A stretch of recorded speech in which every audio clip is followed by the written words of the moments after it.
Hey everyone, wanted to talk about 5 data security and privacy areas that a lot of customers are not very aware of. So when we talk about Salesforce data security, the things I'm not going to talk about are all the good stuff that you typically do in an org.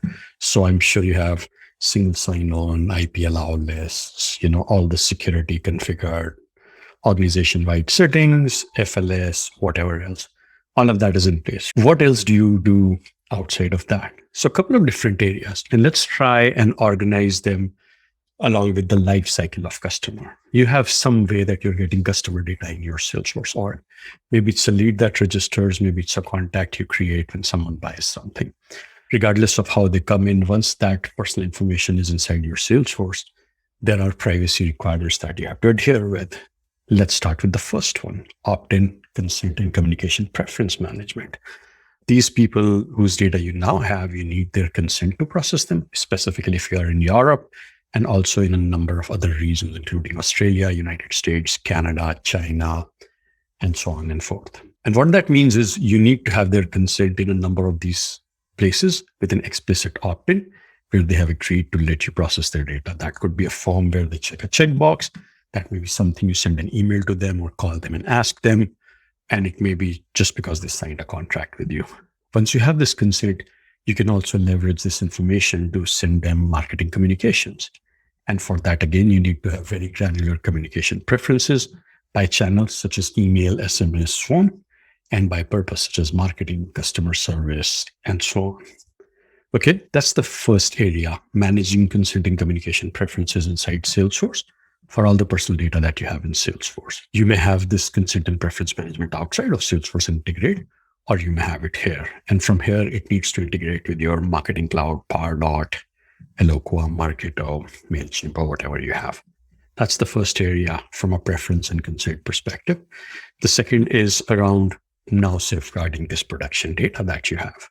There are regulations that require you to have retention policies. You may have X customer data that you can only keep for 6 years or 10 years or whatever your policy is. And when that date strikes, you need to make sure that this personal information is either deleted or it is masked.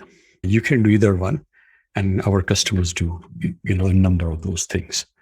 So you want to automate this, have a retention policy in place, and accordingly dispose of personal information safely when the time to do so arrives. That's the second area. The third is automation of customer rights. In regulations, including GDPR, California's CCPA, which will be CPRA very soon, Canadian laws in China and Australia and a number of other countries, data subjects or we as people have rights. And two of those very common rights are the right to ask for personal information from companies when, as an organization, you are obligated to provide that, and the right to request companies to remove your data if they don't have a legitimate basis to keep it. And these are also known as data portability and right to be forgotten commonly. So you want to automate RTBF, right to be forgotten, and data portability request and streamline it. So that's the third space to think about.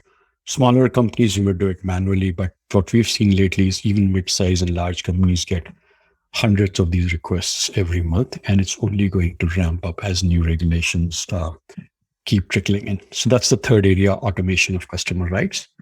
The fourth area is safeguarding customer data in sandboxes. If you have full or partial copy sandboxes, the data in them is real customer data. And this data is real even if you have shield encryption or anything else like that. And the challenge is, you may have third-party contractors.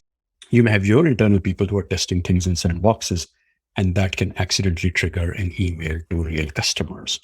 You also have real employee data. If you're a really large company with 50,000 people, you have 50,000 people data in these full and partial copy sandboxes.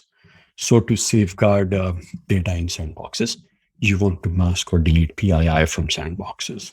So that's the fourth area. And the fifth space, which typically applies to large and mid-sized companies which have more than one Salesforce org, is the ability to do a multi-org privacy and security automation. So if you get a right to be forgotten request, how can you make sure that this information is wiped out of all the orgs, right? If you have a number of production orgs, let's say if you have 3 production orgs, Each of them have 2 to 3 sandboxes. Now you're dealing with 6 to 9 sandboxes of real data. How do you know where these policies are getting enforced? If you want to do data retention, how do you enforce it is applied consistently across your 3, 4 production environments or more? How do you make sure your consent and communication preferences are managed across these? So that's the fifth space around multi-org. So let me quick recap. Consent and communication preference management, data anonymization and retention, privacy right automation for portability and right to be forgotten, sandbox data masking to remove PII, and finally comply enterprise-wide across multiple Salesforce orgs with some sort of multi-org privacy and security hub. So those are the 5 things you may want to consider. We happen to do all the 5. If you're interested, you can reach out to us. Otherwise, I hope this information was helpful. Thank you so much.